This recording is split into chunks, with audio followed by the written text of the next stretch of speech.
Okay, I've had a request for a little video about buffer capacity and questions that might come up about buffer capacity and buffer dilution.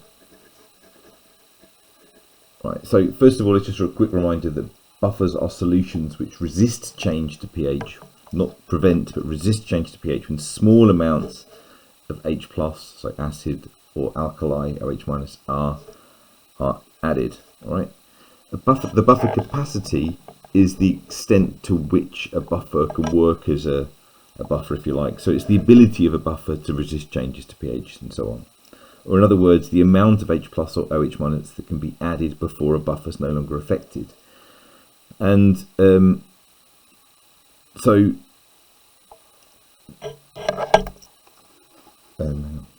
I first of all want to remind you that buffer pH can be calculated by using the equilibrium equation for weak acids, or the dissociation constant for acids. So in a weak acid, this and this we can assume are the same, but in a buffer, importantly, H+ and A- are different to each other, A- being the conjugate base, HA being the weak acid. To work out the pH of a buffer, you rearrange that to make H+, or concentration of H+, the subject of the equation, Ka times this over this, the weak acid over the conjugate base. If you're very comfortable with logs, what I've done here is just taken minus the log of that, minus the log of that, and minus the log of this, flips it upside down to get plus the log of that. Right, so you can use that if you want to. You're very, very comfortable if you're using that.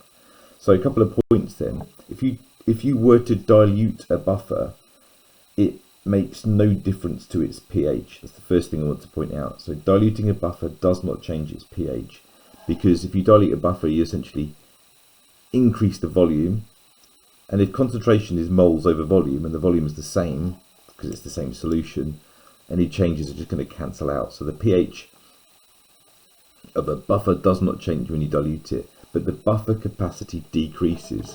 I'll try and explain that below. So the buffer capacity is affected by concentration.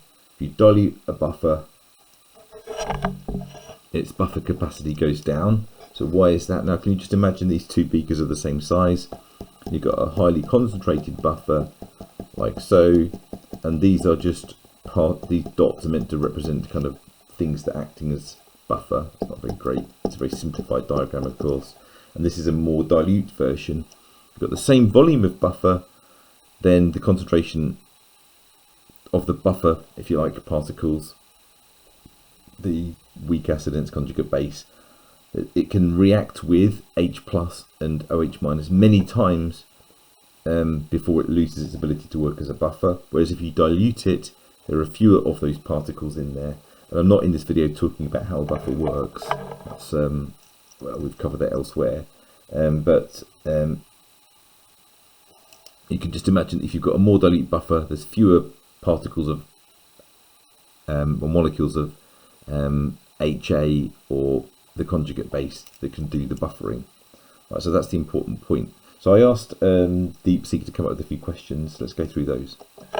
So the first two questions here are pretty straightforward, where it's asking, what does buffer capacity depend on? Well, it depends on the concentration of the weak acid conjugate base, as we discussed, and the higher the concentration, the more effective it is. Define buffer capacity. Well, we've talked about that already, which is the ability of a buffer to resist changes, or what volume, or what amount rather, of H+ and OH, H+ and OH- that can be added, and it still works as a buffer.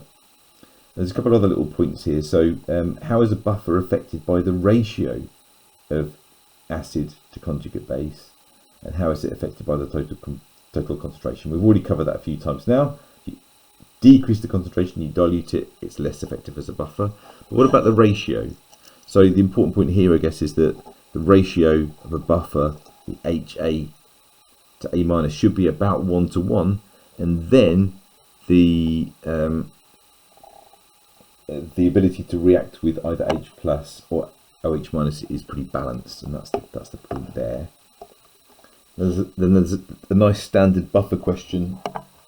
You can have a little a little go out, which I'll go through with you in a slightly different way to the way that it's done by DeepSeek, and hopefully I'll come up with the same answer. So the way that I would tackle this is as follows. Do please try it yourself first. So I just quickly worked out Ka from the pKa, so 10 to the minus 4.76 gives you 1.74-ish times 10 to the minus 5. The concentration of the weak acid, ethanoic acid, is 0.2 mole per litre, and the sodium ethanoate is 0.1. Plug that in, and well, I've already deleted it. Just pause a sec. You get 3.476 times 10 to the minus 5. If you do minus of that to get pH, you get 4.76.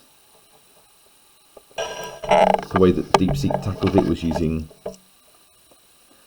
the rearranged form of the equation, which I did show you a minute ago, which is sometimes called the Henderson-Hasselbalch equation.